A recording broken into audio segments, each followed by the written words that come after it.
बाजार में कमजोरी के साथ हो रहा है कारोबार। निफ्टी 70 अंक गिरकर 19,450 के करीब, लेकिन बैंक निफ्टी में निचले स्तरों से 250 अंकों की रिकवरी 43,900 के ऊपर।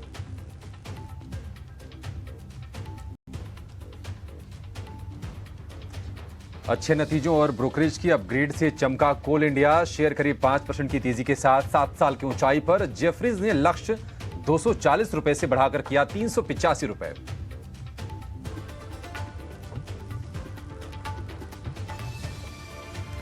पावर और कैपिटल गुड्स के शेयरों में दिखी रौनक। 5% से ज्यादा के उछाल के साथ बीएचईएल वायदा का टॉप गेनर।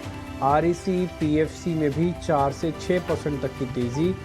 पावर ग्रिड और एनटीपीसी भी 1% ऊपर।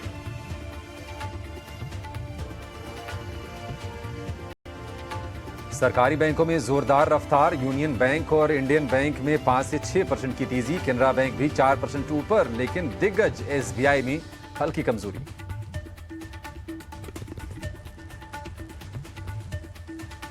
फार्मा, डायग्नोस्टिक और हॉस्पिटल के शेयरों में आज है कमजोरी। ग्लेनमार्क 5% टूट गया। Doctor Reddy's, Apollo hospital, Biocon में भी 1 से 3% तक की गिरावट है। मेट्रोपोलिस और डॉक्टर लाल पैथ लैब में 2% की कमजोरी।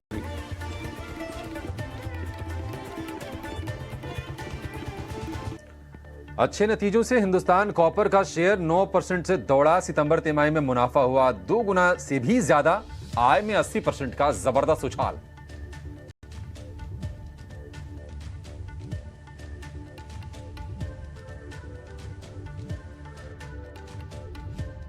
बाद प्रोटीन ई गवर्न में आज जोरदार रफ्तार। इशू प्राइस 792 रुपये लिस्ट होने के बाद शेयर अब 10% ऊपर।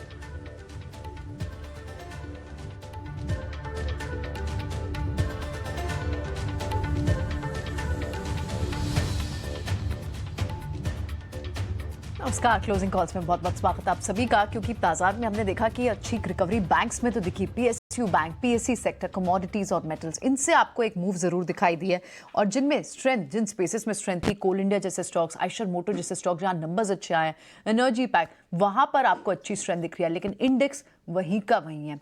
सुबह 19,500 के नीचे ही हम स्लिप हो गए थे। 19,450 के करीब आप निफ्टी को देख रहे हैं और 10-20 odd points here and there. सिर्फ इसके अलावा आपने देखा कि इंडेक्स में तो बड़ी मूवमेंट नहीं दिख रही है, लेकिन सेक्टर्स आप देखें तो सारा आज दारोमदार और सारी जो स्ट्रेंथ है वो आपको पीएसयू स्पेस पर ज्यादा, पीएसई और PSU space, energy pack space में ज्यादा दिखाई दे रही है। एक बार बाजार के सेटअप को और भी समझ लेते हैं, क्योंकि आज ये दिवाली के बाद का फॉलो अप डे है। थोड़ा वॉल्यूम कम होता है और इसी चलते आप देख रहे हैं कि पार्टिसिपेशन कम है। लेकिन एट द सेम टाइम जिन स्पेसेस में स्ट्रेंथ है, क्या उनमें स्ट्रेंथ बनी रहेगी? क्या ये लो वॉल्यूम डे का इंपैक्ट है? एक दिन की छुट्टी के बाद हम बाउंस बैक कर सकते हैं? ट्रेड सेटअप एक बार सब हम डिम्पी से समझते हैं। शो में हमारे पास एक्सपर्ट्स भी होंगे जो बाजार पर टेक्निकल राय देंगे, फंडामेंटल नजरिया देंगे। लेकिन डिम्पी, ये जो 19,500 क्या आप एक वॉल की तरह दिख रहा है, रेजिस्टेंस की तरह दिख रहा है, या फिर आज वॉल्यूम कम है क्योंकि जस्ट फेस्टिवल के बाद का दिन है, वेडनेसडे को हम एक बेटर डे देख सकते हैं, या फिर अभी बाजार में वन डायरेक्शन ट्रेड दिख ही नहीं रहा है? देखिए, दिवाली से पहले भी 19,500 रेजिस्टेंस था, दिवाली के बाद भी 19,500 ही रेजिस्टेंस है। कुछ खास बदला नहीं है। पिछले हफ्ते अगर आप देखेंगे तो 19,400 के आसपास ही आप काम कर रहे थे। आज भी आप 19,400 पे ही काम कर रहे हो। एक्चुअली मुहूर्त ट्रेडिंग में जो आपने 100 पॉइंट स्क्रीन पर जोड़े, उसमें से 70 पॉइंट आज वापस चले गए। तो आपने कुछ चेंज बड़ा नहीं किया इस समय मार्केट के अंदर। फ्यूचर्स के अंदर क्या हुआ था कि मुहूर्त ट्रेडिंग में वो चले नहीं, आज उनमें गैप आ गया। तो इसलिए बैंक निफ्टी के अंदर अगर आप चेक कर रहे हैं ना, तो फ्यूचर्स के अंदर वो 44,000 के पार है, बट स्पॉट के अंदर अभी नहीं हुआ वो 44,000 के पार। तो इसलिए ये बहुत ही बारीकी सी चीज़ है, लेकिन ये लो वॉल्यूम के अंदर टिपिकली होता ही है। हम तो आपको 3-4 दिन से बता रहे हैं, जो भी हो रहा है ना वो असल में फॉल्स हो रहा है। आपको 100 पॉइंट की तेज़ी देखने के बाद मुहूर्त ट्रेडिंग के लगा होगा कि यहाँ से बाजार बिल्कुल दौड़ जाएगा, क्योंकि 500 के ऊपर क्लोज होना, फिर सुबह गिफ्ट निफ्टी भी ठीक थी थोड़ा, लेकिन ऐसा हुआ नहीं। ऐसे जब 400 के आसपास आए तो आप ऐसा डरिए नहीं, घबराइए नहीं कि टूट जाएगा, क्योंकि आज का वॉल्यूम ही नहीं है। तो किसी भी चीज़ को तोड़ने के लिए या बनाने के लिए आपको वॉल्यूम बैक्ड होना पड़ता है, जो एब्सेंट है मार्केट के अंदर। तो इसलिए मेरे को इस लेवल के अंदर कोई ज़्यादा इंटरेस्ट नहीं है। 19,400 19,500 के रेंज में आप बने हुए हैं। एक चीज़ जो पिछले हफ्ते में और बोलूँगा कि दिवाली के आसपास हमने पक्की कर ली, वो ये कर ली कि अपने सपोर्ट्स को पक्का किया है। अब आप 19,200 पे नहीं बल्कि आप 19,300 तक सपोर्ट लेके आ सकते हो, तो 100 पॉइंट ऊपर आ गए। दूसरा पॉइंट आता है बैंक निफ्टी का। ये 44,000 के पास जितना समय निकालेगा और जितना पॉजिटिव समय निकालेगा, भले वो HDFC से हेल्प हो या फिर किसी सरकारी बड़े बैंक से हेल्प हो जैसे SBI, तो आपके लिए फ़ायदे की बात है। अगर आज भी आप प्रपोर्शनेट में चेक करेंगे ना, तो 12 में से 9 शेयर बैंक निफ्टी के हरे निशान में हैं। इन स्पाइट ऑफ दिस कि अभी भी निफ्टी का फ्यूचर्स तो आ गया हरे निशान में, बट स्पॉट नहीं आया, तो वेटेज के गेम में फंस गया। आते हैं पुट कॉल रेशियो। क्या बाजार महंगा है या सस्ता है? बाजार बहुत फेयर वैल्यूड है, ये ना सस्ता है ना महंगा है। PCR यानी कि पुट कॉल रेशियो करीब करीब 1 के आसपास है। एडवांस डिक्लाइन में आज सुधार हुआ है, ये एक आज का लेसन है। अगर आज मेरे से पूछा जाए कि एक ऐसी चीज बताओ जो कल नहीं थी, सिर्फ आज में हुई है, तो मैं बोलूंगा आज में जो हुआ है ना, सिर्फ एडवांस डिक्लाइन का सुधार होना हुआ है। सुबह स्थिति अच्छी नहीं थी, सुबह एक तरफा था, बाजार कमजोर हो रहा था, बैक टू बैक कमजोर हो रहा था, बट 12 बजे के बाद कुछ एडवांसेस यानी कि शेयर सामने निकल के आए हैं और उसने उस रेशियो को थोड़ा सा ठीक किया है। ये आज का लेसन है। दूसरी बात, कोल इंडिया, BHEL, REC, PFC, ये सारी की सारी सरकारी कंपनीज वापस से री रेटिंग वाली कैंडिडेट हो रहे हैं, तो आप इनको थोड़ा, आपको कैटेगरी चुनना पड़ेगा। आप आंख बंद करके किसी भी सरकारी कंपनी को इस समय ना चुनिएगा, और अगर आपने पहले भी ऐसे किया है तो इसका प्रत्यक्ष का प्रमाण आपके सामने ही होगा। दूसरी बात, मेटल्स में ना काफ़ी दिनों के बाद आज खरीदारी आई। आपको सुबह ध्यान होगा, हमने आपको NMDC दिया था, हिंदुस्तान कॉपर इंट्रा डे में आपको बता के प्रॉफिट बुक करवाया आपसे, और अभी वो शेयर 8% बकायदा ऊपर है। तो मेटल्स की जो आज तेजी आई है और जो 1% ऊपर हुआ है ना, ये काबिले तारीफ है। ये ग्लोबल सेंटिमेंट के सुधार का एक सूचक भर है, तो आप इसको ज़रूर नोटिस कीजिएगा। और एक और आज शाम को ना घरेलू इन्फ्लेशन के नंबर आएंगे भारत के। उम्मीद तो है कि पिछली बार से कम होगी इन्फ्लेशन, ज़्यादा असर नहीं पड़ेगा, बट सेंटिमेंटल भावनाओं वाला असर ज़रूर पड़ेगा। अब अभिषेक के पास चलते हैं, मेहमान तैयार हैं, ज़्यादा समय लेंगे नहीं, फटाफट से कार्यक्रम की शुरुआत कर रहे हैं। अभिषेक, मेहमानों से कराइए परिचय। बिल्कुल बिल्कुल। तो बाजार में सुस्ती है, दायरे का ट्रेड है, निफ्टी बैंक में रिकवरी है, लेकिन इस रिकवरी के क्या मायने हैं? क्या बाजार में स्ट्रेंथ अभी और लौटेगी आखिरी के घंटे में? ये समझेंगे, आपके लिए इंडेक्स पर ट्रेड लेंगे और आखिरी के घंटे में आपको कमाई के मौके कहां पर बन रहे हैं, ये सब कुछ जानेंगे। क्योंकि आज हम देख रहे हैं कि एक ट्रेंड क्लियरली दिख रहा है, वह है बाजार में सरकार राज, सरकारी कंपनियों का जलवा है। इस कमजोर सेंटिमेंट, कमजोर माहौल के बीच में भी सरकारी शेयर पूरे दमखम के साथ चल रहे हैं, चाहे वो मेटल हो, माइनिंग हो, पावर इंसिलरीज हो, हर तरफ तेजी है। अपने एक्सपर्ट को जोड़ते हैं, हमारे साथ जुड़ गए हैं अंशुल जैन, आज के हमारे खास मेहमान, जो आपको टेक्निकल सेटअप समझाएंगे और ट्रेड भी बताएंगे। साथ ही हमारे साथ थोड़ी देर में जुड़ जाएंगी कोटक सिक्योरिटीज के श्रीकांत चौहान भी, इनफैक्ट जुड़ गए हैं, श्रीकांत चौहान जी भी जुड़ गए हैं। और इसके अलावा इन्वेस्ट शॉपी इंडिया के आशीष कपूर भी हमारे साथ हैं। आप तीनों का बहुत शुक्रिया, स्वागत है टीनो स्वदेश पर। शुरुआत आपसे ही करना चाहेंगे श्रीकांत जी। हमने आज, जैसे कि उम्मीद थी कि थोड़े से पार्टिसिपेशन कम होगा, वॉल्यूम थिन रहेगा, उसी तरह का हमने बाजार आज देखा भी। और कल के जो गेंस थे मोहर ट्रेडिंग वाले, बाजार ने उसको कहने के आज गंवाया भी है। निफ्टी बैंक की रिकवरी को देख के श्रीकांत जी, आपको क्या लग रहा है, ये रिकवरी क्या और बढ़ेगी और किस तरह से इंडेक्स में अपना ट्रेड सेटअप करना चाहिए आखिरी के घंटे के लिए? बिल्कुल। तो सबसे पहले आप सभी को दीपावली की ढेरों सारी शुभकामनाएं, आपको, आपकी पूरे टीम को और पूरे दर्शकों को, सभी के लिए इस दीपावली की बहुत सारी शुभकामनाएं। और जैसे अभी आपने पूछा मुझे सवाल कि ये निफ्टी में और बढ़त हो सकती है कि नहीं हो सकती है, लेकिन अगर इस पर्टिकुलर मार्केट के अगर सेटअप को देखें तो ये मार्केट काफी कॉशियसली ट्रेड कर रहा है। और मुझे लगता है कि आज का दिन वापस एक काफी इंपॉर्टेंट डे रहेगा यूएस मार्केट्स के लिए, क्योंकि वहां पे जो डाउनग्रेड्स आए थे उसके बाद वहां पे उस पर्टिकुलर मार्केट में इक्विटी मार्केट्स की चाल कैसे चलती है और प्लस इन्फ्लेशन के नंबर्स, मुझे लगता है इसी वजह से मार्केट एक रेंज के अंदर है।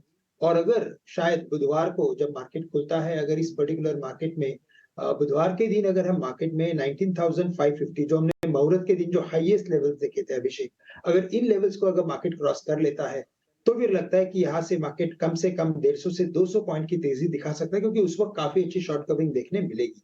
अदरवाइज मुझे लगता है कि मार्केट इसी रेंज के अंदर रह सकता है, और अगर शायद मार्केट में वीकनेस बनती है तो हम वापस से एक बार 19,350 के करीब जा सकते हैं। तो ये ओवरऑल रेंज के अंदर मार्केट है और मुझे लगता है कि हमें स्टॉक स्पेसिफिक रहना ज़्यादा फ़ायदेमंद रहेगा। ठीक है, स्टॉक स्पेसिफिक रहना ज़्यादा फायदेमंद है। फटाफट स्टॉक्स भी समझ लेते हैं। अंशुल, शुरुआत आपसे करेंगे। बताइए, आपको शेयरों में मौके कहाँ पर दिख रहे हैं? ट्रेडिंग कॉल्स क्या होंगी आपकी क्लोजिंग के लिए? नमस्कार अभिषेक, आपके और आपके सभी दर्शकों को दिवाली की हार्दिक शुभकामनाएं। पहला स्टॉक मैं बाई दूंगा L&T फाइनेंस पे। यहाँ पे कप एंड पैटर्न का ब्रेकआउट आया है और पिछले 5 दिन इनसाइड बार की फॉर्मेशन थी, जहां से आज ब्रेकआउट है ओपन लो की फॉर्मेशन के साथ। वॉल्यूम्स ऑन द राइज है, तो यहाँ से एक्सपेक्टेशन रहेगी कि ये स्टॉक आराम से 155 160 तक जा सकता है, बट पेसिमिस्टिक टारगेट अगर किसी को लेना है 147.50 का ले सकते हैं। दूसरा, मैंने लास्ट वीक में न्यू लैंड लैब दिया था आपके दर्शकों को, वो स्टॉक लगभग 9% चल चुका है। लगभग उसी पैटर्न पे दूसरा स्टॉक आ रहा है वेल्सपन इंडस्ट्री।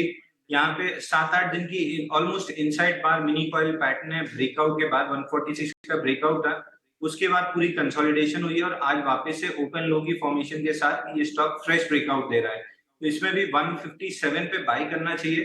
140 का स्टॉप लॉस रहेगा और 205 रुपए का टारगेट रहेगा। ये टारगेट अचीव होने में 7 से 10 दिन का समय लग सकता है। L&T फाइनेंस 143.50 पे बाई है, 141.50 का स्टॉप लॉस है, 147.50 का पेसिमिस्टिक टारगेट है, 155 का ऑप्टिमिस्टिक टारगेट रहेगा।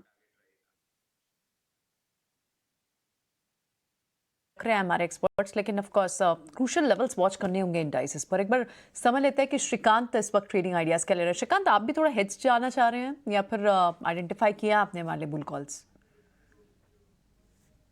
बिल्कुल, तो देखिए यहाँ पे जैसे आज प्रियंका हमने कई सारे PSU स्टॉक्स में एक्टिविटी देखी है, तो हमें लगता है कि वहाँ पे ही हमें हमारा फोकस रखना चाहिए और वहाँ पे ही कुछ ट्रेडिंग के मौके तलाशने चाहिए। अगर हम इसी पर्टिकुलर ट्रेंड को अगर फॉलो करते हैं, तो मुझे लगता है कि यहाँ पे कैनरा बैंक ये एक स्टॉक ऐसा है कि जिसमें आज अच्छा खासा एक टेक्निकल ब्रेकआउट हुआ है। 393, 394 के ऊपर ये स्टॉक में जो वॉल्यूम बेस्ड एक्टिविटी हुई है, वो क्लियरली इंडिकेट कर रहा है कि ये स्टॉक 420 के लेवल्स दिखा सकता है। तो करंट लेवल से कैनरा बैंक को लॉन्ग करके चले, स्टॉप लॉस यहाँ पे रखे 394 के करीब का। और साथ ही साथ मुझे लगता है कि पावर स्टॉक्स में कुछ तेजी बनी है और यहाँ पे NTPC यहाँ पे कुछ एक अपवर्ड एक्टिविटी दिखाई दे रही है।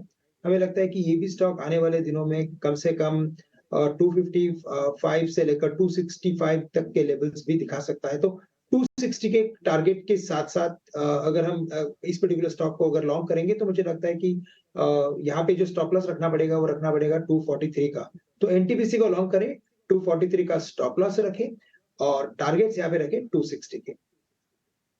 NTPC और साथ ही कैनरा बैंक, क्योंकि आज थोड़ा सा बॉलपार्क शिफ्ट हुआ है PSU बैंक्स पे।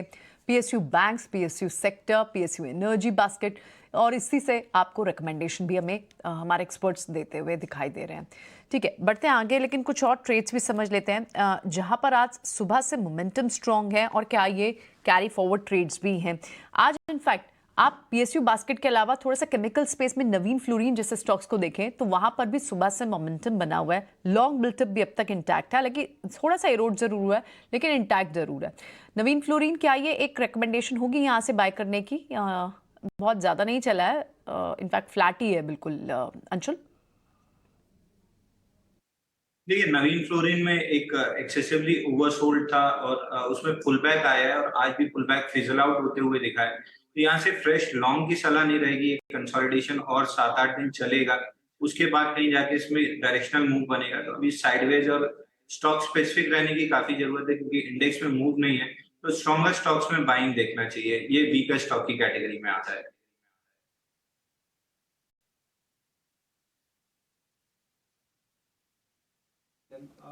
ये शेयर है ना, उसमें से एक वेल्सपन इंडिया, अंशुल आपने बताया, ये काफ़ी इंटरेस्टिंग शेयर लगा मेरे को। और मेरे को ऐसा लगा कि एक बार मैं इस बारे में ज़रूर आपसे पूछूंगा, लेकिन आपने खुद से एक बार इसके बारे में बता दिया, ये एक अच्छा बात है। एक और शेयर मेरी लिस्ट में है, क्या उस पर भी आप इसी तरह का ध्यान देंगे? वो है IOC, माफ़ कीजिए, IOB नहीं, IOC, इंडियन ऑयल कॉरपोरेशन। तो क्या मैं इसको भी पोजिशनली लेके रखूँ? ये 1-2 दिन में नहीं चलेगा, ऑलरेडी काफ़ी चल चुका है, थोड़ा डिप मिले तब शायद फिर और मूवमेंट बने। मैं इसको करीब 1 महीना 2 महीने भी दे सकता हूँ, लेकिन मेरा रिटर्न कम से कम 10 या 20% हो। यानी कि 10 रुपये कम से कम ये शेयर चले, इसके चांसेस, इसकी प्रोबेबिलिटी कितनी है? प्रोबेबिलिटी थोड़ी सी कम है क्योंकि ये थोड़ा सा ऊपर से रिजेक्शन, काफी शार्प रिजेक्शन रहा है, वॉल्यूम के साथ रहा है। इसमें प्रोबेबिलिटी कम है। ये 15-20 दिन के लिए साइडवेज जा सकता है, मूविंग एवरेज और जो ईयरली वीवैप है उसको कैचअप करने के लिए। अगर आपका व्यू 10% का है किसी स्टॉक में लेने का, तो यूनियन बैंक में एक ब्रेकआउट आया है, इसमें फ्लैग पैटर्न का ब्रेकआउट है, ओपन लो के साथ ये चला है। तो अगर 1 महीने का समय आप देना ही चाहते हैं किसी स्टॉक को, तो यूनियन बैंक को दीजिए। यहाँ 15 से 20% तक का अपमूव मिल जाएगा। 111 का लेवल चल रहा है, इसमें बहुत आराम से 132-135 के लेवल मिल सकते हैं। ओके, डन, ठीक है। ये तो हो गया इसके बाद शेयर की। एक ना मेरे को आशीष सर से ज़रा एक शेयर पता करना है। आशीष सर, ये एनटीपीसी पे आपका टेक क्या है? हमें लग रहा है कि जो सेकंड राउंड ऑफ कई सरकारी कंपनीज में जो तेज़ी आनी है ना, उसमें एक एनटीपीसी एक प्रबल दावेदार हो सकता है। ऐसा नहीं कि चला नहीं है, चला तो है, लेकिन कंपनी का साइज, बैलेंस शीट, इसकी इम्पोर्टेंस, ये वैसे ही है जैसे कोल इंडिया, इकलौती ऐसी कंपनी जो कोयला सप्लाई करती है। थर्मल में भी बड़ी कंपनीज सरकारी यही है, इसका कोई और जल्दी जल्दी पीयर नहीं मिलेगा। तो एक बार आपका व्यू टेक लेना चाहता हूँ इस पे, एनटीपीसी पे।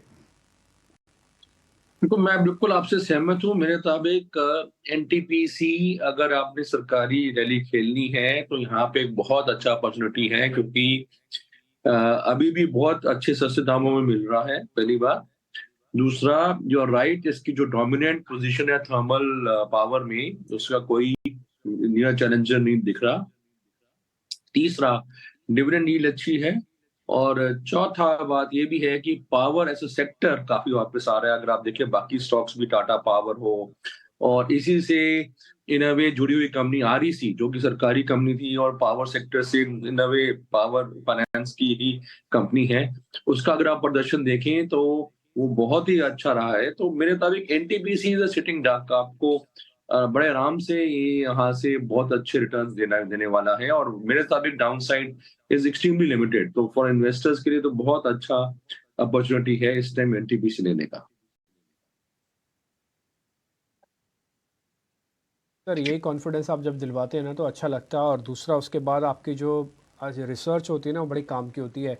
एक रिसर्च सर हमने भी की है, आरईसी और पीएफसी ये बैक टू बैक चल रहे हैं। काफ़ी सारे लोगों का क्वेश्चंस होगा कि क्यों चल रहे हैं, क्या रिसेंट ऐसे ट्रिगर बने जिसकी वजह से ये रुक ही नहीं रहे, एक अपॉर्चुनिटी तक नहीं दे रहे हैं कि बाइंग ऑन डिप्स कर पाएँ। एक बार पूजा मेरी सहयोगी हैं, एक बार उनसे समझ लेते हैं। उसके बाद ना सर एक बार टेक आपका आरईसी और पीएफसी पे भी लूँगा, तो कंप्लीट हमारे को ये डिस्ट्रीब्यूशन और मैन्युफैक्चरिंग दोनों का क्लियर हो जाएगा। पूजा, एक बार ज़रा बताएं आरईसी और पीएफसी के चलने की वजह, और ये ऐसा क्या हो रहा है कि ये शेयर बाइंग ऑन डिप तक नहीं कर रहे?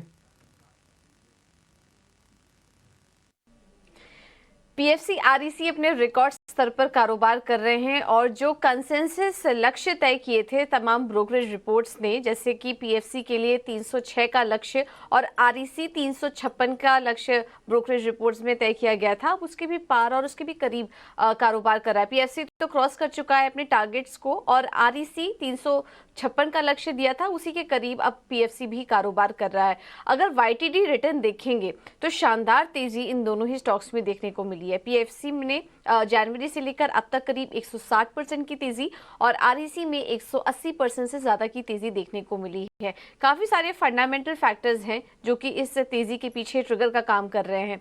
सबसे पहले तो अभी हाल फिलहाल में जो नतीजे आए काफी बेहतर थे और एसेट क्वालिटी, दोनों ही कंपनियों के एसेट क्वालिटी में सुधार देखने को मिला। एनपीए में कमी आई थी।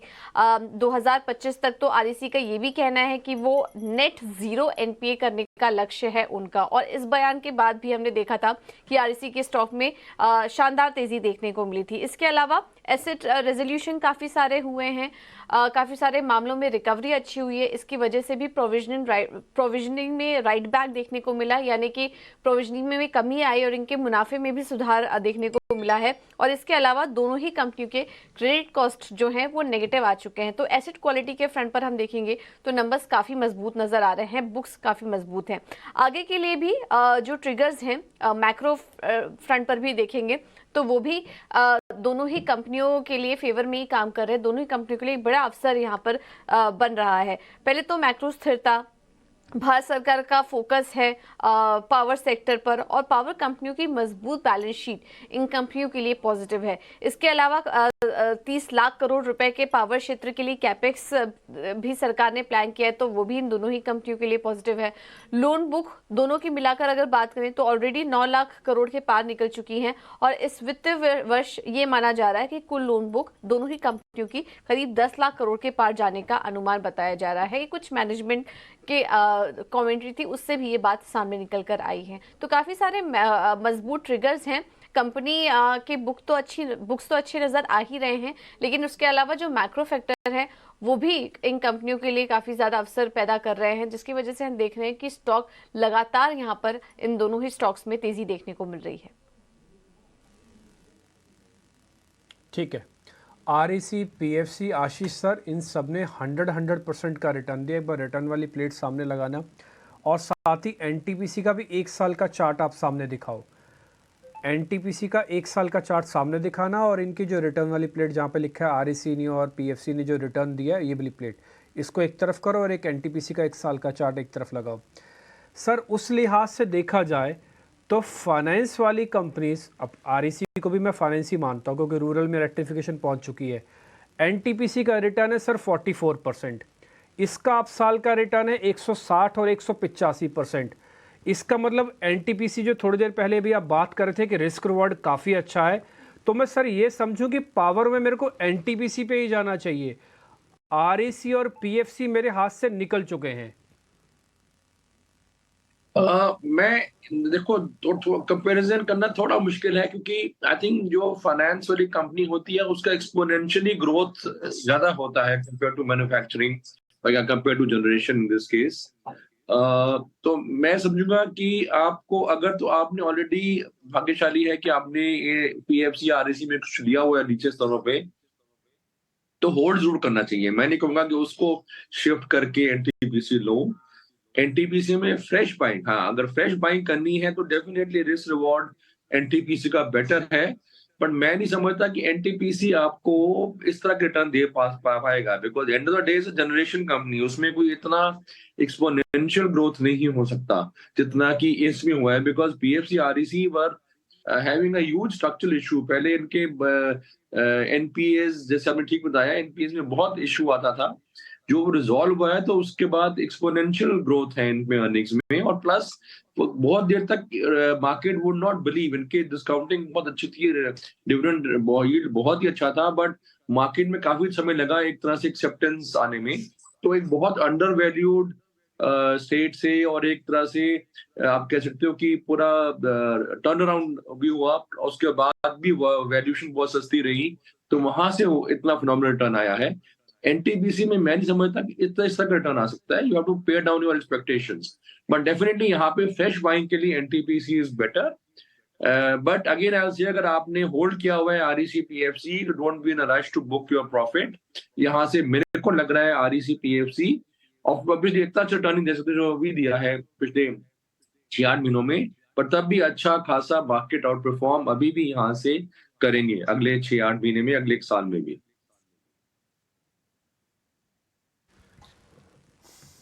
ठीक है, ये आरईसी, पीएफसी, एनटीपीसी को लेकर एक पूरा विश्लेषण हमने आपके सामने करने की कोशिश की है। सर ये नहीं कह रहे कि आरईसी, पीएफसी से बाहर निकलना चाहिए, बट ट्रेलिंग स्टॉप लॉस लगाना अति ज़रूरी हो गया है। दूसरी बात, रिस्क रिवॉर्ड के हिसाब से एनटीपीसी इस समय ठीक है। ट्रेडिंग कॉल श्रीकांत की और अंशुल जैन की आपने ऑलरेडी नोट कर ली होंगी। छोटा सा ब्रेक के बाद भी बीटीएसटी पे जरा ज़्यादा फोकस करेंगे। तुरंत लौट रहे हैं।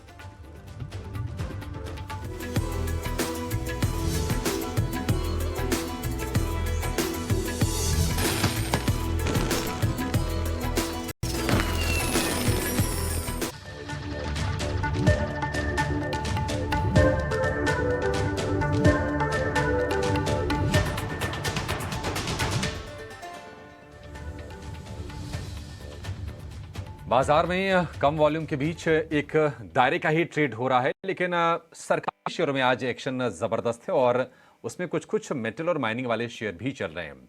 हिंदुस्तान कॉपर के अगर शेयर की बात करें, नतीजे आए थे, नतीजों के बाद शेयर में आज हमने 10% के आसपास तक के उछाल देखे, और अच्छी चीज ये है कि अभी भी उस गेंस को सस्टेन करने की कोशिश कर रहा है हिंदुस्तान कॉपर। श्रीकांत जी, एक जरा व्यू दीजिए। बढ़िया तेजी आज पूरे के पूरे सरकारी स्पेस में मेटल माइनिंग में स्पेशली मेंशन करना इसलिए जरूरी है क्योंकि कहीं ना कहीं उससे ग्लोबल इंडिकेशंस मिल जाते हैं। हिंद कॉपर अभी भी 7.5% ऊपर है। कहां तक आप इस तेजी को जाते हुए देख रहे हैं? बिल्कुल, तो अभिषेक जी अगर इस पर्टिकुलर स्टॉक के पैटर्न को देखें तो इसमें काफी अच्छा एक रिकवरी वाला पैटर्न बना है, काफी बड़े वॉल्यूम्स है और एक जो इसमें एक सेल ऑफ बना हुआ था अराउंड 162 163, अभी इन्हीं लेवल्स के करीब ये आ चुका है। लेकिन जैसे वॉल्यूम्स बने हैं मुझे लगता है कि ये इन लेवल्स को क्रॉस करते हुए और वीकली स्विंग को क्रॉस करते हुए वापस से एक बार 175 से लेकर 178 के लेवल्स ये दिखा सकता है। तो करंट लेवल से भी अगर कोई लॉन्ग पोजीशंस है तो उसमें बने रहे। अगर कोई फ्रेश लॉन्ग पोजीशन बनानी है तो मुझे लगता है कि थोड़ा स्टॉप लॉस हमें बड़ा रखना पड़ेगा क्योंकि आज स्टॉक काफी चल चुका है। बट अगर करंट लेवल से लॉन्ग पोजीशंस अगर 161 162 में बनाते हैं तो 154 का स्टॉप लॉस रखे, टारगेट्स रखे यहाँ पे 178 के। और मुझे लगता है इनफैक्ट अगर लंबी अवधि का नजरिया है तो मुझे लगता है कि शायद ये स्टॉक अपने प्रीवियस हाई को यानी कि जो 50 वीक हाइस के बने थे 200 रुपए के करीब के, इन्हें क्रॉस करते हुए भी नजर आ सकता है। तो करंट लेवल से इसमें होल्ड करके चले। होल्ड करने की सलाह है हिंदुस्तान कॉपर के शेयर को। लेकिन महिंद्रा एंड महिंद्रा के नतीजों की जरा बात कर लेते हैं। शुक्रवार को नतीजे आए थे। आज हम शेयर में 1% के आसपास तक की तेजी देख रहे हैं। 1540 रुपए के आसपास की भाव है। नतीजों की अगर बात करें तो नतीजे अच्छे रहे थे।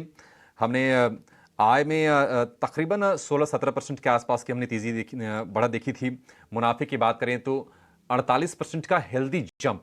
लेकिन एक चीज जहां से थोड़ी सी निराशा हुई वो था मार्जिन का फिगर। मार्जिन थोड़े सपाट ही रहे। आखिर इसकी वजह क्या रही?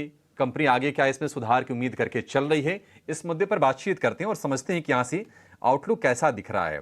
हमारे साथ जुड़ गए हैं M&M के ग्रुप CFO मनोज भट्ट। मनोज जी, बहुत शुक्रिया आपका समय देने के लिए। स्वागत है टी9 स्वदेश पर। सर, अगर आपके नतीजों को देखें तो फार्म सेगमेंट जो है इस बार थोड़ा सा ड्रैग रहा, वहां थोड़ी सी निराशा हुई है। अगर हम सेकेंड हाफ की बात करें, क्योंकि दो तिमाही तो बीत गई, अब 2 तिमाही बाकी हैं, तो आउटलुक आप किस तरह से देख रहे हैं? और जो मार्जिन थोड़ा सा निराशाजनक हम कहेंगे क्योंकि बाकी पैरामीटर्स पर अच्छे नतीजे लग रहे हैं, क्या मार्जिन में रिकवरी की उम्मीद भी आप करके चल रहे हैं? पहले मैं डिमांड ट्रेंड की बात करूंगा तो अगर जैसे कि आप जानते हैं कि F23 जो ट्रैक्टर इंडस्ट्री है वो ऑल टाइम हाई लेवल पे थी एंड जो अभी हम ट्रेंड देख रहे हैं वो फ्लैटिश ट्रेंड देख रहे हैं, तो स्लाइट डिग्रोथ। हमारी व्यू है कि पूरे साल को अगर देखें हम तो द इंडस्ट्री इटसेल्फ फ्लैट रहेगी और उस इंडस्ट्री में हम हमारी जो मार्केट शेयर है जो करेंटली अब 41.6% है compare to same quarter last year, about 150 bips higher है। तो उस इंडस्ट्री में I think we will try to see कि हम मार्केट शेयर कैसे गेन करेंगे। एंड इसमें हमारे 2 लॉन्चेस भी नए आए हैं, ओजा और नया स्वराज, उनका भी इम्पैक्ट है in terms of good customer demand, but that's our view on the industry. दूसरी तरफ आप मार्जिन की बात करें तो अगर मैं करंट क्वार्टर में देखूं तो because of the new launches जो हमने किए थे plus some other reasons, there is approximately a one time impact of 0.9%. this ये Q2 margins में हमारी farm margins में है embedded number में। तो अगर हम Q3 की तरफ देखें तो Q3 में हमारी जो वर्ल्ड कप में हम जो स्पॉन्सर कर रहे हैं उनके एक्सपेंसेस आएंगे तो उस पर भी इम्पैक्ट होगा। ब्रॉडली हम लॉन्गर टर्म देखें तो 17 to 19% मार्जिन रेंज हम ट्राई मेंटेन करते हैं और farm margins have been steady और उसी की कोशिश रहेगी हमारी। ओके, फार्म मार्जिन स्टडी रहे हैं आपके मिस्टर भट्ट। हमने देखा ऑटो एबिटा मार्जिन्स आपके इंक्रीज तो हुए हैं और ये एक ट्रेंड पे दिख रहे हैं quarter, but at the same time हमने थोड़ा सा टेपरिंग डाउन भी देखा है न्यू बुकिंग पे। इंडस्ट्री इस टाइम क्या एक्सपीरियंस कर रही है? किन लेवल्स पर आप ऑटो के एबिटा मार्जिन स्टेबलाइज होते हुए देखते हैं? अगर आप ऑटो मार्जिन्स की बात करें तो इस क्वार्टर में 7.9% है और अगर मैं ईयर ऑन ईयर देखूं तो 200 बिप्स 2% की इम्प्रूवमेंट हुई है। Multiple reasons, but largely driven by operational improvement and some price hikes over a period of time, also helped by some commodity movement over a period of time. तो अभी जो हम देख रहे हैं पहले डिमांड की तरफ, तो demand has been fairly strong for us. हमारी जो ओपन बुकिंग्स है वो अभी भी 286 है, 286,000, एंड वो compare to last quarter of 292,000। So and bookings भी काफ़ी स्ट्रांग है, अराउंड 51,000 की एवरेज बुकिंग चल रही है पर month. With in that I think we are seeing कि 2-3 मॉडल्स में बहुत स्ट्रांग डिमांड है, विच इज़ थार, स्कॉर्पियो और एक्सयूवी। और the other thing which we monitor is cancellations, वो भी काफ़ी स्टेडी रही है, तो देर इज़ नो कंसर्न कि the waiting period is impacting any of this.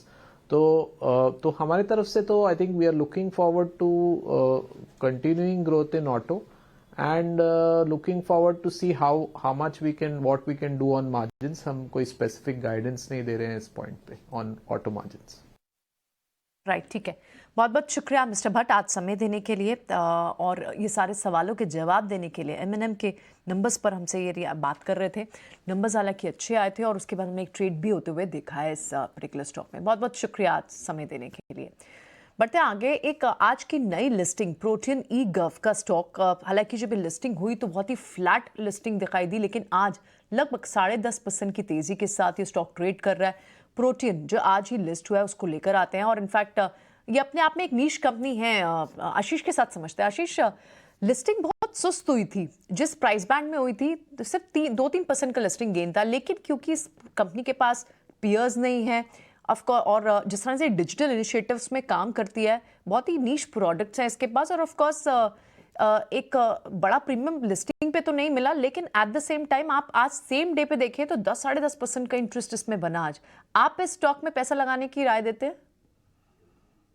देखिए, मेरे मुताबिक बड़े अच्छे नीश प्रोडक्ट्स हैं, एंड ज्यादातर इन प्रोडक्ट्स में क्या रहता है कि अगर आप कुछ समय तक छोड़ दें, कंपनी में फेथ रखें और ट्रैक करते रहें, कुछ समय तक छोड़ दें, तो हमने प्रीवियसली भी देखा है ऐसी जो पर्टिकुलर टेक्निकल टेक्नोलॉजी की कंपनीज होती हैं जिनमें कि बड़ा निश प्रोडक्ट्स होते हैं, उनमें chance of return is very high. मतलब अगर ये सारे जो जिस तरह से बात हो रही है मैनेजमेंट की, अगर ये सारा कुछ इम्प्लीमेंट हो जाए तो the chance of management is very high, chance of return is very high.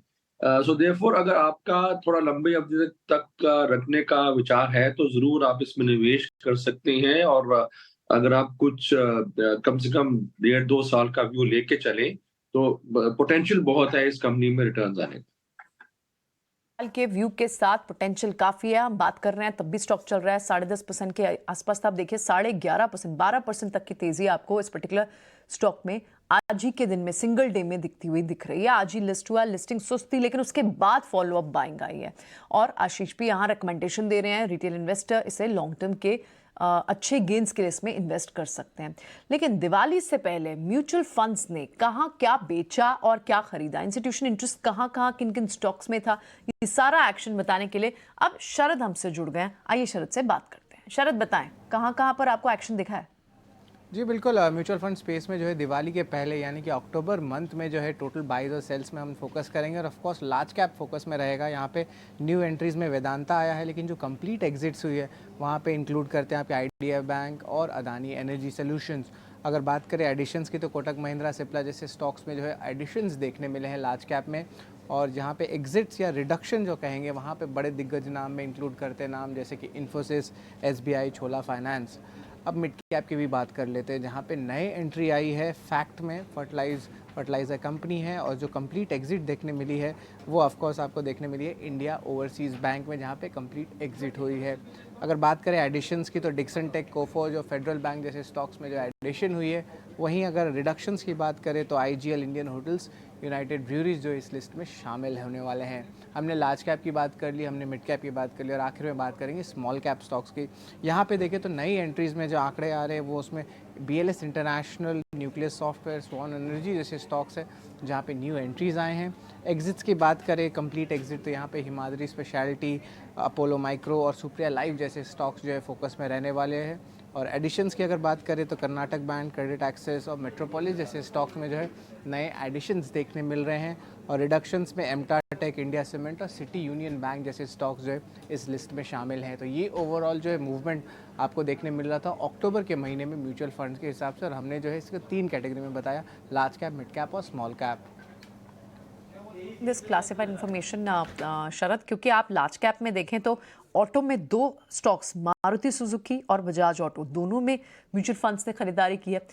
Mid cap space में stocks like mid cap IT, जिसमें कोफोर्ज हो, परसिस्टेंट हो, और ये स्टॉक्स ने सर्च दिखाया भी है, इनमें पैसा गया है। और स्मॉल कैप में बीएससी जैसे स्टॉक्स काफ़ी चले हैं, कर्नाटका बैंक, क्रेडिट एक्सेस जैसे, और साथ ही मेट्रोपोलिस जैसे स्टॉक्स में अच्छी नई एडिशंस की हैं म्यूचुअल फंड्स ने। इनफैक्ट जितने भी फार्मा रिलेटेड स्टॉक्स है, हॉस्पिटल्स रिलेटेड स्टॉक्स हैं, इनमें काफ़ी एक्शन देखने को मिला है आशीष, क्योंकि कई सारे एनएफओस, हेल्थ केयर फंड और ये सब भी ऐड हुए हैं पीछे। आप हॉस्पिटल सेगमेंट और गिनती चुनती कई स्टॉक्स हैं, आपकी टॉप बेट्स क्या होंगी अगर हेल्थ केयर में स्पेशली हॉस्पिटल सेगमेंट से कुछ चूज करना हो तो? देखो मेरे मुताबिक यू आर राइट, यहाँ पे जो ग्रोथ है बड़ा एक्सपोनेंशियल होने वाला है, बट मेरे मुताबिक जो स्टॉक मेरे को बहुत पसंद आ रहा है और हालांकि रिटर्न बहुत ज्यादा अच्छा हो चुका है, वन इज मैक्स मेरे मुताबिक बहुत अच्छा प्रॉफिट ग्रोथ आ रहा है, और जो उसका मैनेजमेंट है that is with a very strong management which is focusing on growth, simple growth, profitability growth and return to shareholders. तो मैक्स का जो पुरानी मैनेजमेंट का जो चेंज हुआ उसके बाद it's a turn around story in a way, और ग्रोथ अब देखो, अगर कोविड टाइम से अगर देखो तो मेरे ख्याल 3.5 साल में this stock has done almost 6 times, 100-120 के बीच में ट्रेड हो रहा था कोविड जब I think April May of 2020।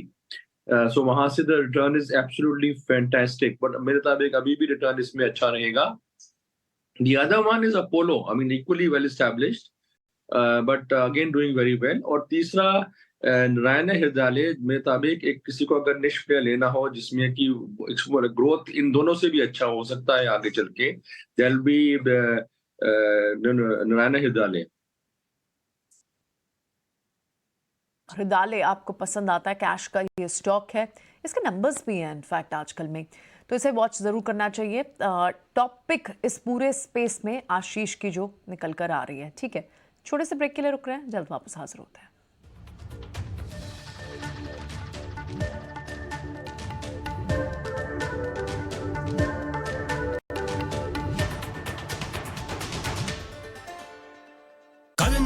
खुद की हिम्मत में आसमां को धरती पे लाचे था। जब भरोसे की हो बैकिंग तो निवेश का हर फैसला बन जाता है बुलंद, इसीलिए हम खड़े हैं हर निवेश के लिए, हर निवेशक के साथ। SBI Securities. Investment in securities market are subject to market risks. Read all the related documents carefully before investing.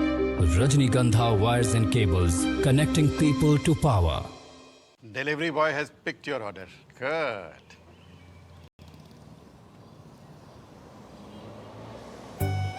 MG road से राइट हो गया। अरे भाई पता है भूख लगी है, 30 मिनट का मैसेज नोटिफिकेशन आया था ना। मैसेज के सारे थोड़ी बैठ सकते हैं, ऐप चेक करना चाहिए। कल आपने कुछ शेयर्स बेचे थे ना? हाँ, तो चेक किया? मैसेज आया तो था।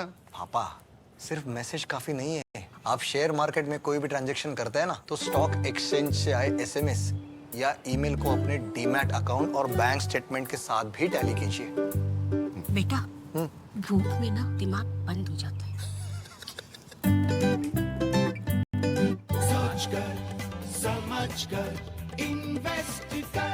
पहले ही दिन आपके साथ जाने का परम सौभाग्य मिल गया। हमारे मन में एक विचार चल रहा था, आप एक ही पोजीशन में बैठे बैठे थक जाते होंगे ना जी। ड्राइवर साहब गर्मी और सर्दी में तो परेशान हो जाते होंगे, दिन भर हाथ तकलीफ होती होगी ना। हम कुछ ज्यादा विचार करते हैं क्या? उठो, आगे चलना है। अभी तो आए थे। ट्रक चलेगा तभी तो बिजनेस चलेगा ना। सर जी आप दिन भर ट्रक चलाते हो फिर भी नहीं थकते हो, हम बैठे बैठे कैसे थक जाते हैं? इस ट्रक की ना एक खासियत है, इसको चलाने वाला नहीं थकता है, बस पर बैठ कर जो मुंह चलाता है ना वो थक जाता है। टाटा ट्रक्स लाए हैं कैबिन कंफर्ट फीचर्स। जब ड्राइवर को मिलेगा कंफर्ट तो ट्रक तो लंबा चलेगा ही, अब ड्राइवर प्रोडक्टिविटी होगी और भी ज्यादा। टाटा ट्रक्स, देश के ट्रक्स। अब लोन प्रोसेसिंग में इतनी देरी, ये सब ना तुमसे नहीं होगा। लो तुम ही कर लो। देखो तुम कुछ मत बोलो ना। इधर आओ, क्या बात? फाइनेंशियल एसेट्स का प्रमाण देना है, इस वजह से लोन अटका है। देखो, अकाउंट एग्रीगेटर से जुड़ो। अकाउंट एग्रीगेटर बैंक इत्यादि के पास उपलब्ध आपकी वित्तीय जानकारी को आपकी स्पष्ट सहमति से ऋण देने वाली वित्तीय संस्थाओं से साझा करता है। पापा, it was so easy. RBI कहता है, जानकार बनिए, सतर्क रहिए।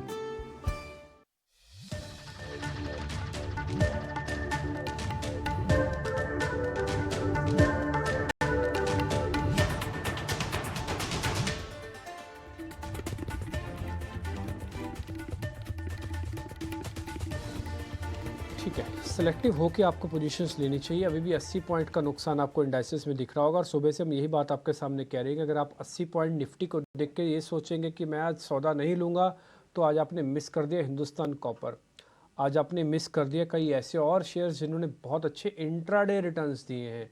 आज में चले और आज में आपको बेहतरीन ट्रेड देखे गए हैं।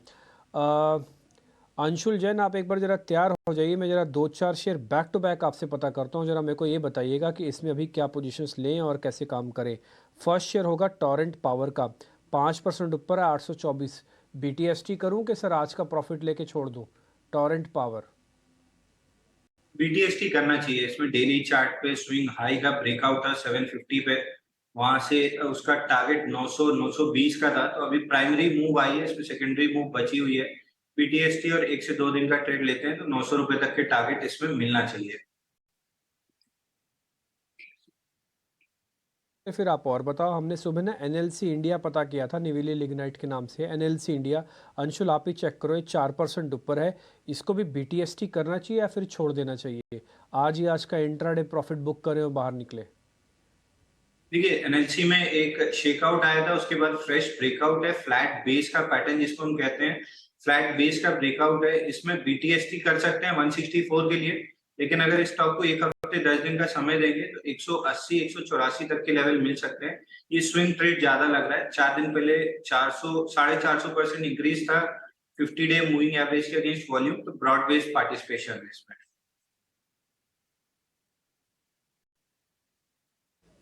श्रीकांत जी, 4 सरकारी बैंक है, मैं चारों नहीं पूछूंगा और कन्फ्यूजन भी क्रिएट नहीं करूंगा, मैं सिर्फ 2 ही सरकारी बैंकों पे आपसे पता करता हूं। पहला है महाराष्ट्र बैंक जो करीब 6% ऊपर है, 46 रुपये का शेयर है। दूसरा है सर IOB जो कि 40-41 रुपये का शेयर है, ये 5% ऊपर है। इन दोनों में से किस में पोजीशन ली जा सकती है और BTST किया जा सकता है? हैं तो सारे ऊपर, बट फिर भी मैंने 50 रुपये से नीचे के 2 शेयर आपसे पता किए। एक है IOB, दूसरा है महाबैंक, महाराष्ट्र बैंक। सर दोनों को चेक करके बताओ आप।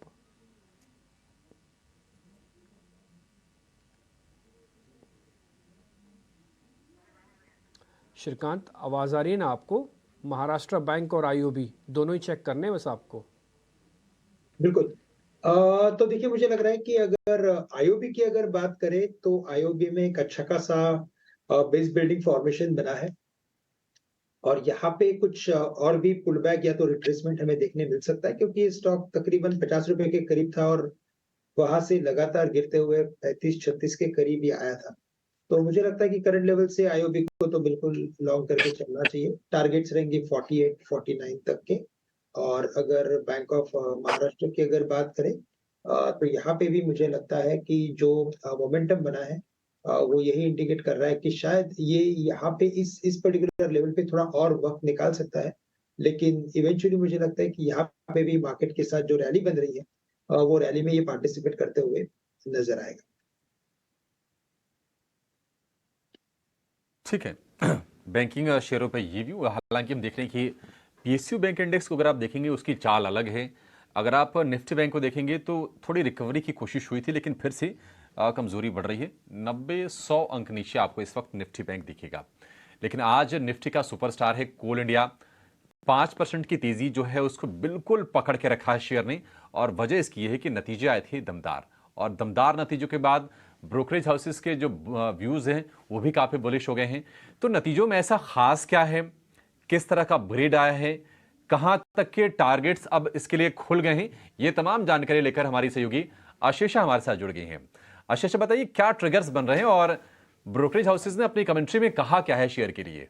जी हाँ, कोल इंडिया में आज करीब 4.5 से 5.5% का अपमूव देखने को मिल रहा है।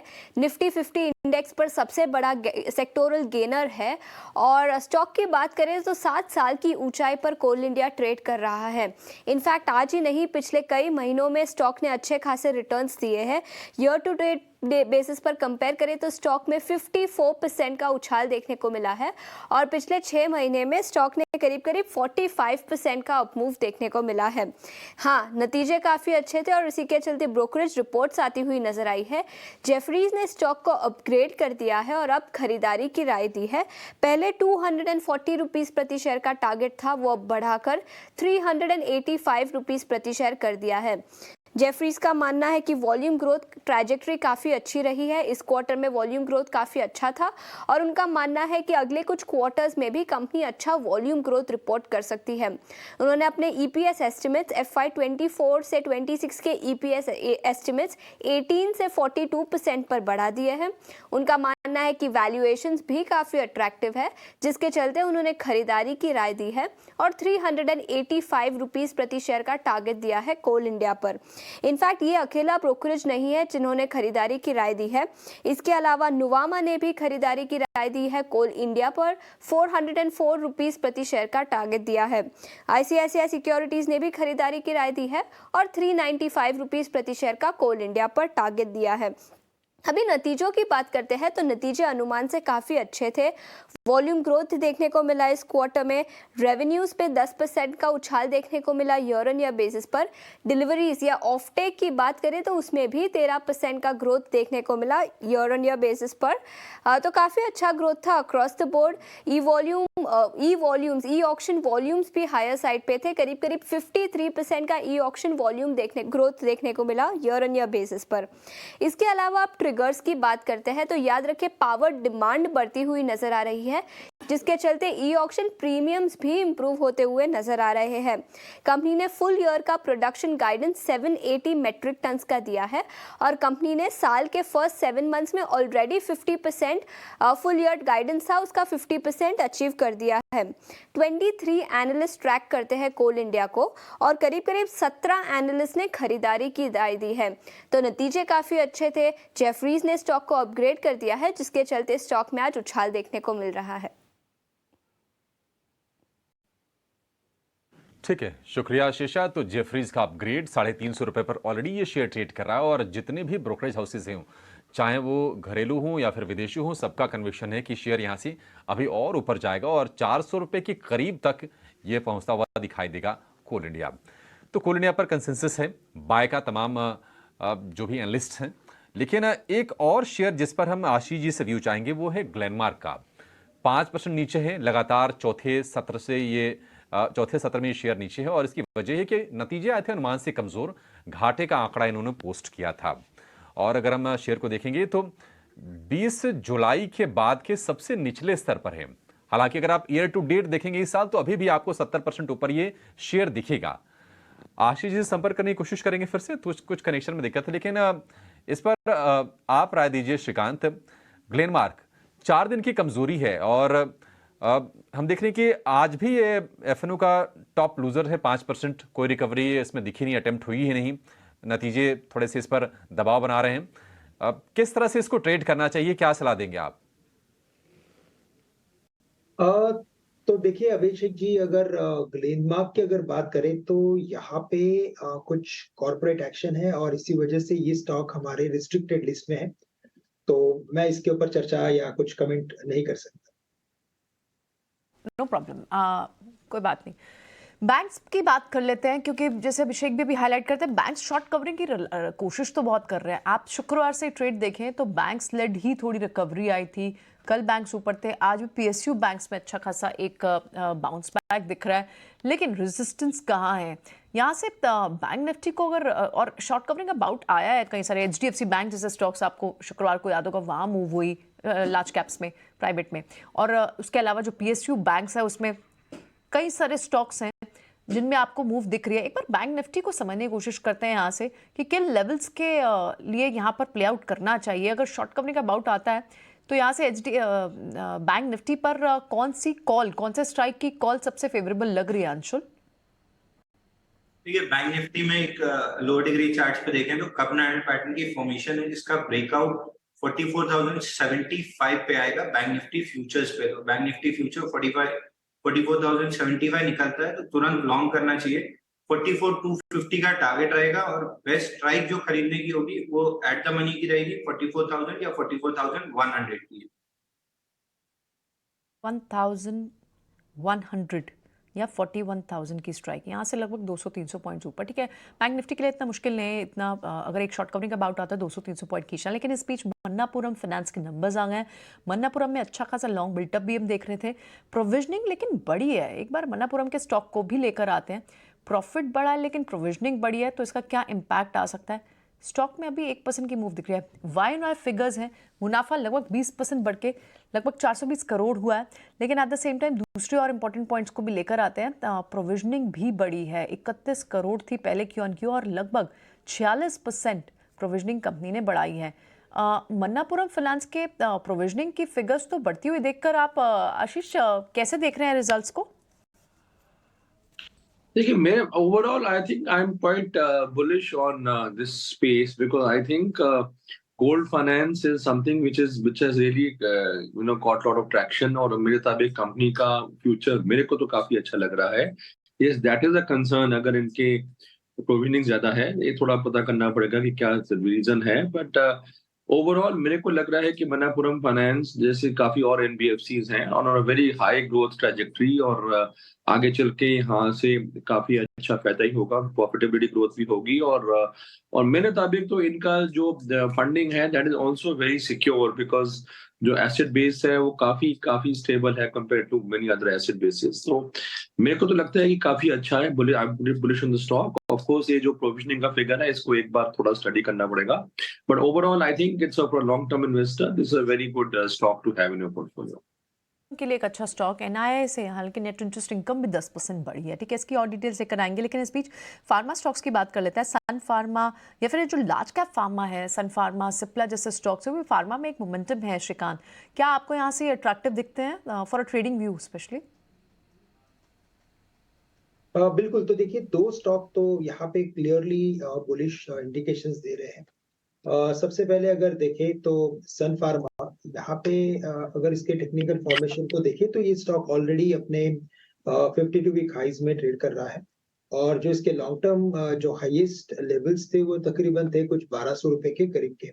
मुझे लगता है कि ये इन लेवल्स को क्रॉस करते हुए एक बार 1300 के लेवल्स आने वाले कुछ दिनों में दिखा सकता है। लेकिन वेरी शॉर्ट टर्म में अगर देखा जाए तो मुझे लगता है कि इन लेवल्स पे अगर लॉन्ग की पोजीशंस बिल्कुल बना के चल सकते हैं। स्टॉप लॉस हमें रखना पड़ेगा एट 1145, टारगेट्स नजर आते हैं 1230 के।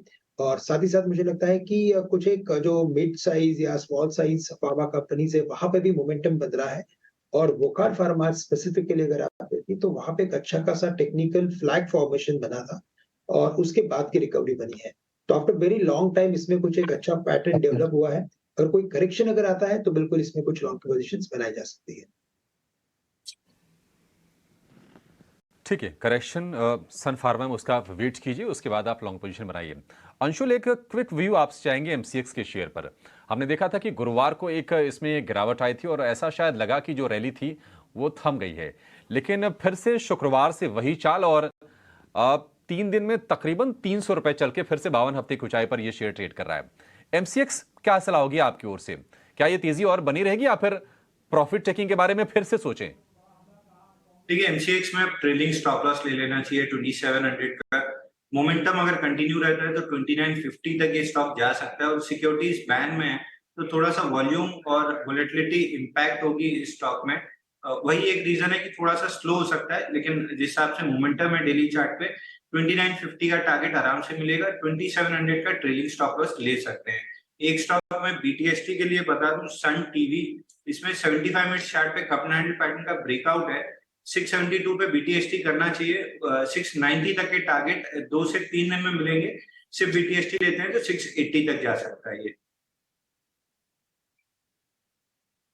ये बेहतरीन स्टॉक आपने बताया। सुबह भी हम इसके बारे में डिस्कस करते हैं। इसके तो नंबर अच्छे हैं, दूसरा इसके बारे में गाइडेंस अच्छी मिल रही है, रिपोर्ट्स अच्छी आ रही हैं और लग रहा है कि इसका जो सेकंड हाफ है वो ज़्यादा बेहतर होगा। शरद बजाज की कमेंट्री काफ़ी स्ट्रॉन्ग आई है, तो आपने आज इसको BTST कन्वर्ट किया, उम्मीद है काफ़ी अच्छा चलेगा ये शेयर अब। ठीक है, तो मार्केट की क्लोजिंग की तरफ बढ़ रहे हैं। कल फिर से छुट्टी है, एंजॉय कीजिएगा अपनी छुट्टी को। आज का दिन थोड़ा सेशन टफ था, छुट्टी के बीच में सैंडविच जैसा वर्किंग था, बट एनी हाउ फिर भी आज निफ्टी ने कुछ नहीं किया। आज जो सुबह उसने गैप दिया उस गैप को मेंटेन रखा। सुबह ही हमने आपके सामने बात रखी थी कि अगर ये 70-80 पॉइंट चला गया बस अब ये ठंडा हो गया, अब ये कुछ नहीं करेगा, ये 400 को ब्रेक डाउन नहीं करेगा, 500 को दिखाएगा नहीं, आपको पूरा दिन ऐसे निकाल देगा। कल एंजॉय कीजिएगा। आज शाम को ना इन्फ्लेशन के नंबर आएंगे इंडिया के, रिएक्शन परसों मिलेगा। यूएस के लिए भी बहुत इंपॉर्टेंट है, जैसे श्रीकांत आपको ओपनिंग नोट में बता रहे थे। तो एक बार यूएस 2 दिन का आपको ट्रेड मिलेगा, आज का और कल का, तो उसके बाद आप रिएक्ट करोगे। तो उम्मीद तो ये है कि चीज़ें ज़्यादा ख़राब होनी नहीं चाहिए, बट एक बड़े और गैप के साथ अप और डाउन, इसके थोड़ा सा आपको प्रिपेयर रहना होगा। हालांकि स्ट्रक्चरली हम वीक नहीं है, 43,800 के ऊपर बैंक निफ्टी की हमको क्लोजिंग मिल रही है। और एक और चीज़, एडवांस डिक्लाइन थोड़ी वापस से ख़राब हो गई है जाते आते। अगर आप देख रहे हैं तो टोटल डिक्लाइंस 1300 हैं। F&O के शेयर्स में ठीक हुआ था, लेकिन नॉन F&O शेयर्स जो टोटल आप अपनी स्क्रीन पर देख पा रहे हैं करीब 2100-2200 शेयर होते हैं, वहाँ पे चीज़ें थोड़ी सी ख़राब होती हुई दिखी हैं। फटाफट से देख लेते हैं टॉप गेनर्स, आज बाज़ार को किसने बचाया या किसने बाज़ार को आज कमाने में हेल्प की। इसमें कोई दो राय नहीं है कि सरकारी कंपनीज़ का योगदान काफ़ी था, चाहे वो कोल इंडिया हो, चाहे वो NMDC हो। एक और बात, मेटल कंपनीज पे ना ध्यान रखिएगा, वो इस वजह से पॉजिटिव नोट पे हमने आज सुबह भी आपको एक NMDC शेयर्स दिया था। खबर मार्केट में ये आ रही है कि चाइना हो सकता है कुछ इंटरेस्ट रेट का डिडक्शंस करे, जिससे कि मेटल को बूस्ट अप मिलेगा, क्योंकि अपनी इकोनॉमी को बूस्ट करना चाहता है वो, और मेटल सबसे बड़ा कंटेंडर है। आज अगर आप परसेंटेज में देख रहे हैं ना, तो मेटल इंडेक्स करीब 1% ऊपर जाके बंद हुआ है, जो कि अपने आप में इम्पॉर्टेंट है इस तरह के सेशन में मेटल इंडेक्स का इस तरह से बंद होना। तो इसलिए अगले 2 से 4 दिन आप मेटल वाले काउंटर्स पे ज़्यादा फोकस कर सकते हैं। श्रीकांत बहुत शुक्रिया, थैंक यू वेरी मच आज समय देने के लिए। अंशुल आपका भी बहुत बहुत शुक्रिया, थैंक यू वेरी मच आज समय देने के लिए। और Ashish sir thank you very much, आज आपने फंडामेंटली हमको काफ़ी अच्छे से गाइड किया। और आप अब एंजॉय कीजिए कल की अपनी छुट्टी। आज बाजार का काम यहीं पे ख़त्म। मेरे को और प्रियंका को और अभिषेक को फ़िलहाल आप इजाज़त दे सकते हैं। नमस्कार।